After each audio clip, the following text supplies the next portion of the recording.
This is a spherical surface. So this side is concave surface and this side is convex surface. If the reflecting surface is concave, then it is called concave mirror. If the reflecting surface is this convex surface, then it is called convex mirror. Whether it is a concave or a convex mirror, both have the curvature and they are part of the sphere. If you cut any part of the sphere, you will get the surface of concave or convex mirror.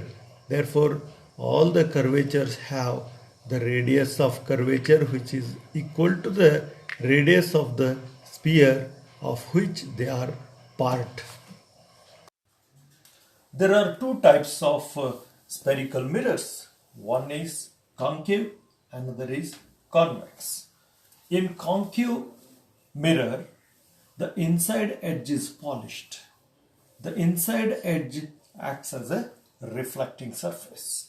In case of convex mirror, the inside edge is a non-reflecting and outside edge is reflecting surface. So, when the light falls upon the reflecting surface, so here the ray of light which is parallel to principal axis is falling on the surface of concave mirror. After reflection, it will reflect like this, and the point at which it cuts the principal axis is called focal point, and the focal point is denoted by the letter F, and the center of curvature of this mirror is denoted by letter C. So the question arises, in reflection of light from the spherical mirrors or a curved surface, whether the Snell's law is followed or not. So here also the Snell's law should follow. So how do you prove that? So if you join the line from the point of incidence and the center of curvature, so let us denote this point of incidence as letter M. Then CM acts as a normal to the surface because CM is a radius of this curve.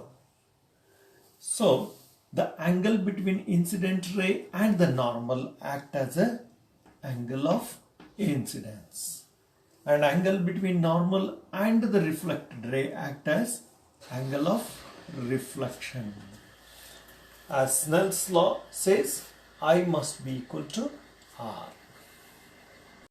In case of a convex mirror, if you take the incident light, the ray of light parallel to principal axis, so in what direction it gets reflected?